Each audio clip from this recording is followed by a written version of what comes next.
दोस्तों, अपने आप से प्यार करना सीखो। एक हरिपुर गांव में एक आदमी रहता था। उसके घर के पास में एक पहाड़ था जहां पर वह रोज सुबह जाता, वहां पर थोड़ी देर उस पहाड़ पर बैठता, फिर वापस आ जाता। तो रोज की तरह वह सुबह सुबह जा रहा था। पीछे से उसका छोटा सा बेटा आया। उसने करके उसका हाथ पकड़ लिया और कहा कि आज मैं भी आपके साथ चलूंगा। उसने पहले तो उसको थोड़ा सा समझाया और मना किया, कहा कि जो रास्ता है वो बहुत ही छोटा है और चढ़ाई बहुत ज्यादा है, तो तू मेरे साथ नहीं ला पाओगे। लेकिन फिर जब उस बेटे ने जिद करी तो पिता मान गया। वो दोनों पहाड़ पर चढ़ने लगे। पिता ने बेटे का हाथ कस करके पकड़ा हुआ था। लेफ्ट साइड में पहाड़ थी और राइट साइड में खाई थी और रास्ता बहुत ही छोटा था।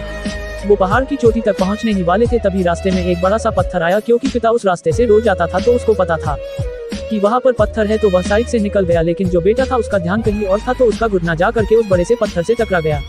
उस बच्चे के मुंह से एक चीज निकली और जैसे ही वह चीखा, उसकी आवाज उन पहाड़ों में गूंजने लगी। इससे पहले उस बच्चे ने कभी भी अपनी आवाज की गूंज नहीं सुनी थी, तो उसे समझ नहीं आ रहा था कि ये क्या हो रहा है। वह अंदर से थोड़ा सा घबरा गया और उसे लगा कि शायद कहीं कोई है जो छुपकर उसे देख रहा है और उसका मजाक उड़ा रहा है। फिर उस बच्चे ने बोला, कौन हो तुम? तो जब उस बच्चे ने उस गूंज को सुना तो उसे गुस्सा आ गया। उसे लगा कि कौन है ये जो मेरा मजाक उड़ाए चला जा रहा है। फिर उसने गुस्से से कहा कि मैं तुम्हें छोड़ूंगा नहीं। और फिर जैसे ही उसने उस गूंज को सुना वह घबरा गया। उसके पिता समझ गए थे कि क्या हो रहा है।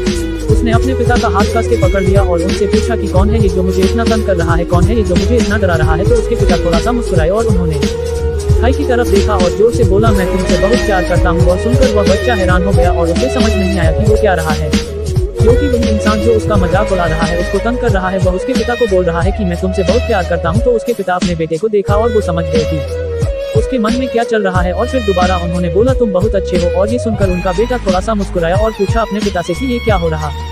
फिर उसके पिता ने अपने बेटे को समझाया, ये जो आवाज तुम सुन रहे हो ना, ये किसी और की नहीं है, ये तुम्हारी ही आवाज है जो कि पहाड़ों में गूंज रही है और तुम्हें अपनी ही आवाज सुनाई दे रही है। जैसे तुम बोलते हो ठीक वैसा ही तुम्हें सुनाई देता है। अगर तुम गुस्से से कुछ कहोगे तो पलट करके जो आवाज आएगी उसमें भी गुस्सा होगा, लेकिन अगर तुम कुछ अच्छा कहोगे तो वो आवाज भी अच्छी होगी। बिल्कुल इसी तरह से हमारी जिंदगी में भी होता है। जैसा तुम अपने मन में इस जिंदगी के बारे में सोचते हो, ये जिंदगी तुम्हारे लिए बिल्कुल वैसी ही हो जाती है। अगर तुम मन ही मन अपने आप से ये बोलते रहोगे कि मेरी जिंदगी तो बहुत बुरी है, तो तुम्हारी जिंदगी सच में बुरी हो जाएगी। और अगर तुम अपनी जिंदगी से प्यार करोगे तो तुम्हारी जिंदगी भी तुमसे प्यार करेगी।